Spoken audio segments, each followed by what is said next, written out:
Message de vœux au président de la République, chef de l'État, notre hôte de marque en ce jour.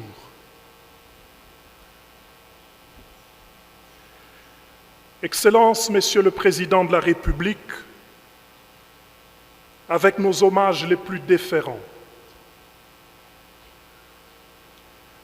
ma qualité d'archevêque métropolitain de Kananga et à ce titre, président de l'Assemblée épiscopale provinciale de Kananga, dont la juridiction s'étend à tout l'espace du Grand Kasaï, me vaut l'honneur de m'adresser à vous en ce jour de Noël 2024. C'est pour vous souhaiter une chaleureuse et cordiale bienvenue à Kananga, chef-lieu de la province du Kasaï central.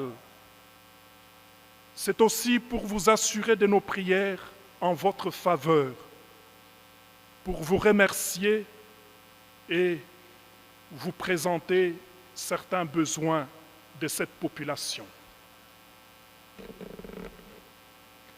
Excellences, Monsieur le Président de la République, en vous souhaitant la bienvenue à Kananga, où vous êtes très aimés, comme vous avez pu le constater hier, je vous dis en même temps que nous nous sentons tous vraiment honorés que vous soyez venus prier avec nous en cette pro-cathédrale Saint-Clément. Merci d'être un chef proche de votre peuple. Merci d'être un chef qui connaît et qui craint Dieu. Merci pour l'exemple de votre piété.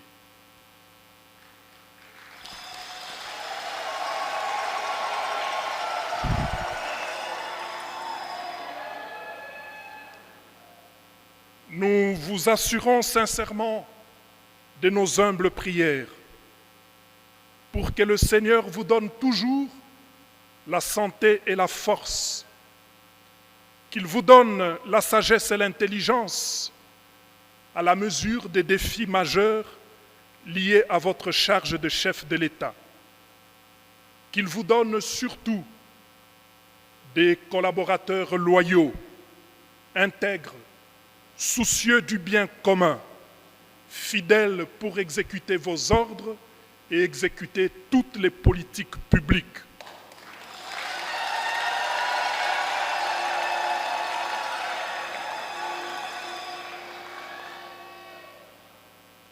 Que le Seigneur vous donne des collaborateurs qui vous aident à faire avancer notre pays vers des lendemains meilleurs, qu'ils soutiennent tous vos efforts et les couronnent de succès sur tous vos efforts en vue de ramener la paix et de restaurer la souveraineté de l'État à l'Est et sur tout le territoire national. Que Dieu entende nos prières et nous exauce par sa grâce.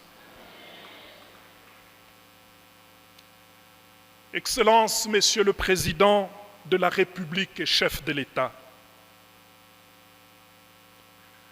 nous voulons ici vous exprimer notre reconnaissance sincère pour les réalisations qui, sous votre impulsion, soulagent la misère de la population kassaïenne. C'est notamment la construction de la route nationale numéro 1 qui avance et dont nous espérons qu'elle ne tardera plus à traverser tout l'espace kassaïen. C'est l'établissement des bases logistiques importantes pour la construction de la route nationale numéro 2. Les centres communautaires, les écoles, les universités et autres bâtiments publics récemment construits ou réfectionnés ça et là. Le barrage de Toubitoubidi, qu'on peut reproduire dans toutes nos provinces, et qui donne aujourd'hui de l'électricité à Miabi, à Kabeya-Kamwanga et à une partie de Mbujimaï. La réalisation de plusieurs œuvres sociales par tous les diocèses de notre pays grâce au financement du Trésor public. Et ceci est une première dans l'histoire de notre pays.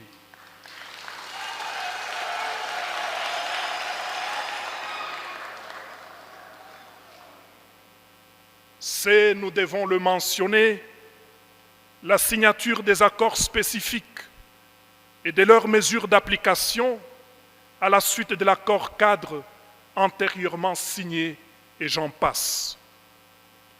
Vous avez été bienveillants avec nous et à ce titre, tous les évêques des diocèses suffragants de la province ecclésiastique de Kananga s'unissent à moi pour vous remercier sincèrement au nom de tous nos fidèles.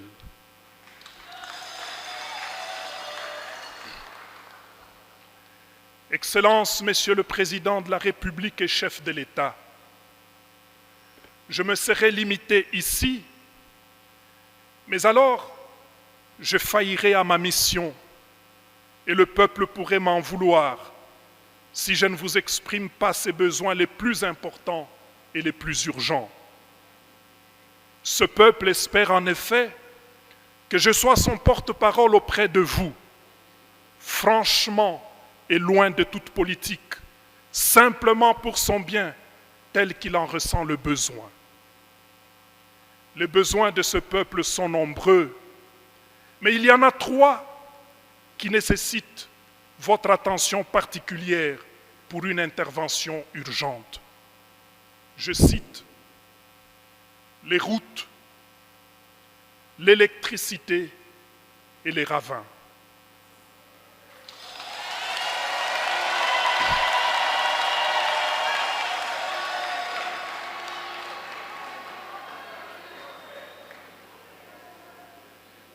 Plaise à vous, Excellences, Monsieur le Président, que je vous en dise brièvement quelque chose sans abuser de votre temps. Le Grand Kasaï, qui ne se limite pas seulement à ces grandes villes, reste un espace gravement isolé et tristement enclavé. En plus des routes nationales, il y a un besoin impérieux de construire des routes interprovinciales et des dessertes agricoles pour faciliter la circulation des personnes, des biens et des services, sans quoi le développement tardera à venir. Nous vous félicitons de prendre le temps de visiter la route de Kalamba-Mbuji qui nous ouvrira sur l'Angola. Mais nous émettons quelques réserves sur ce projet. D'abord, nous devons admettre qu'il faut construire cette route pour nous désenclaver. Mais le risque est que, si rien d'autre n'est fait, nous ne serons, nous, qu'un marché pour l'Angola qui viendra déverser chez nous son ciment, ses bières et ses autres produits transformés.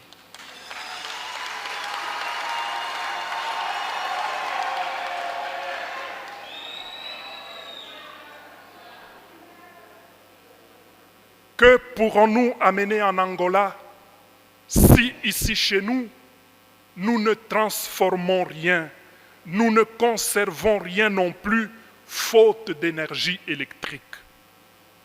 Le développement doit être pensé à partir de notre point de vue. Nous ne sommes pas donc contre la construction de cette route.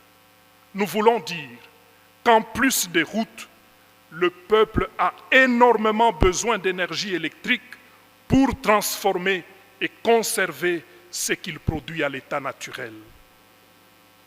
Ce n'est qu'avec les routes et l'électricité que notre peuple s'inscrira dans la logique d'échange avec les autres et ne sera pas seulement un marché de ce qui est produit ailleurs pour être vendu et consommé chez nous.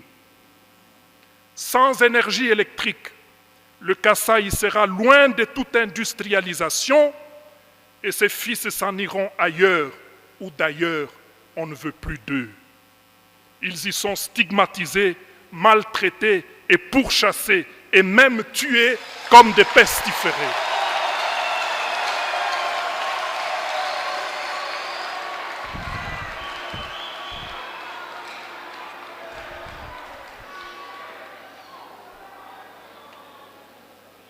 Chute Mbombo, chute Katende.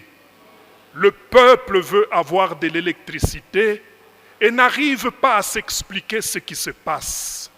Quand il entend dire que le matériel pour tel barrage serait arrivé à telle gare et aurait moisi là-bas, le peuple ne comprend pas.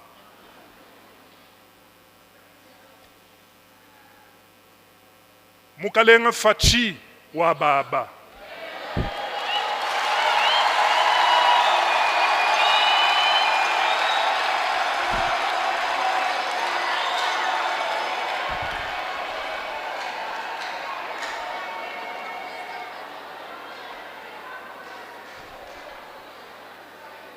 Bana benumba bambane tufesha ko kunzembwa bwa musangu mukwabo pawalo ni benyi kutwendele kwetu kuneku twa benzele fier twa bebejene nudini kwenu kutibu kwetu kunekwanyi.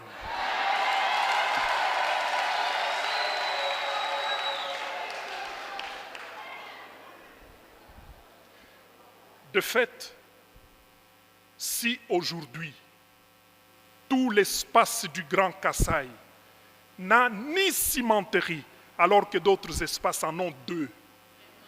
Si l'espace Grand Kasaï aujourd'hui n'a aucune industrie, même pas une brasserie,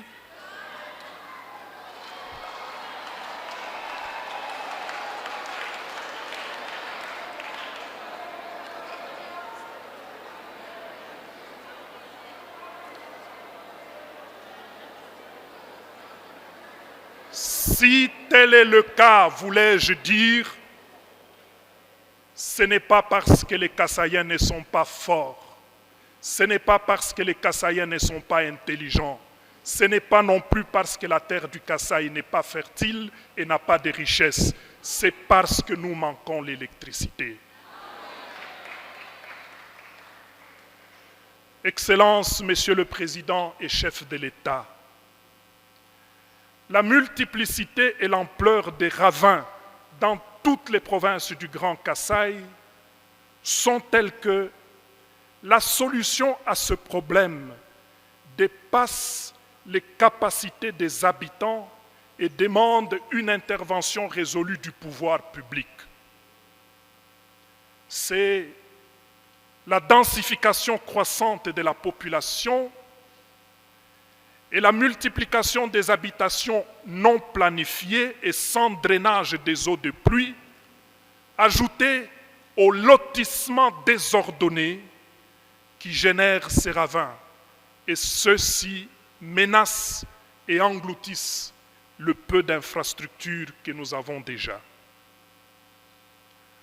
Voilà les doléances de notre population que j'ai l'honneur de vous présenter en ce jour de Noël. Merci pour votre écoute, Monsieur le Président. Joyeux Noël à vous, Monsieur le Président. Joyeux Noël à Maman Denise, votre épouse, et à tous vos enfants. Joyeux Noël à tous vos collaborateurs. Que Dieu vous bénisse.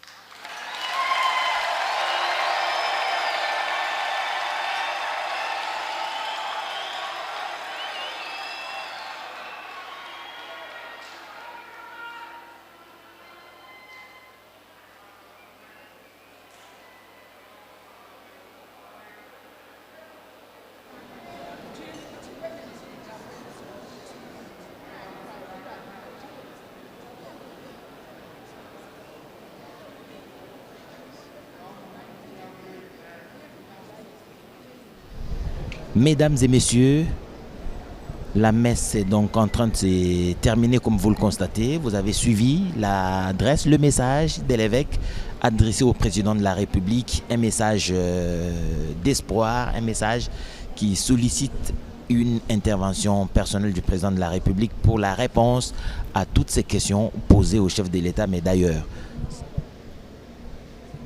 Nous allons donc assister à la bénédiction finale de l'archevêque de Kananga, Félicien Tamboué. L'admission à l'archevêché ne dépend pas de l'âge ni de l'expérience, mais c'est une responsabilité sacerdotale. Il est parmi les plus jeunes archevêques de la République démocratique du Congo, ordonné en 2023. Veuillons nous tenir debout pour la bénédiction solennelle de Noël.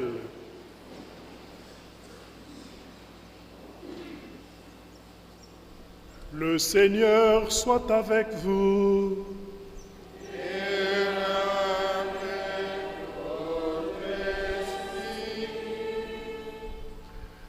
Dans son infinie bonté, Dieu a dissipé les ténèbres du monde par l'incarnation de son Fils. Par sa nativité glorieuse, il a fait resplendir cette nuit très sainte, ce jour très saint, qu'il éloigne de vous les ténèbres de péché, qu'il éclaire vos cœurs pour que vous pratiquiez le bien. Amen. Amen. Il a voulu que l'ange annonce aux bergers une grande joie, la naissance du Sauveur, qu'il mette en vos cœurs sa propre joie et vous envoie annoncer son évangile. Amen. Amen. Par l'incarnation de son Fils, il a scellé l'alliance du ciel et de la terre. Qu'il vous comble de sa paix et de sa bienveillance, qu'il vous unisse à l'Église du ciel. Amen. Amen. Et que la bénédiction des dieux Tout-Puissants, le Père, le Fils et le Saint-Esprit descendent sur vous et y demeurent toujours. Amen. Amen. Allez dans la paix du Christ.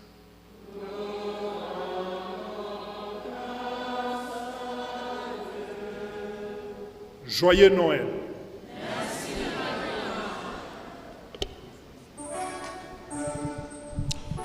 Ainsi se termine cette célébration eucharistique de Noël ici à Kananga. Une messe célébrée par l'archevêque métropolitain de Kananga, Monseigneur Félicien Tamboué. Nous disions tout à l'heure que l'admission à l'archevêché ne dépend ni de l'expérience ni de l'âge. C'est une responsabilité sacerdotale simplement. L'Église Famille des Dieux de la République démocratique du Congo compte 6 provinces ecclésiastiques, dont justement la province ecclésiastique de Kananga qui regorge de tous les diocèses du Grand Kasaï, c'est-à-dire jusqu'à Lomami. Kinshasa est aussi une province ecclésiastique avec à la tête l'archevêque métropolitain de Kinshasa et en même temps cardinal, Monseigneur Fridolin Ambongo. L'autre archidiocèse, c'est l'archidiocèse de Mbandaka Bikoro avec tous les diocèses du Grand Équateur. L'archidiocèse de Lubumbashi comprend tous les diocèses du Grand Katanga. L'archidiocèse ou la province ecclésiastique de Bukavu comprend le diocèse de tout le Grand Kivu. Et l'archidiocèse de Kisangani ou la province ecclésiastique de Kisangani qui comprend tous les diocèses de l'ancienne orientale. En tout, la République démocratique du Congo compte 48 diocèses à la tête desquels se trouve un évêque, mais il y a au total 6 archevêques, dont celui qui vient de présider cette Eucharistie. Le message poignant aura d'abord été cette homélie de l'archevêque métropolitain et puis son message de vœu au président de la République. Le chef de l'État et la distinguée première dame sont en train de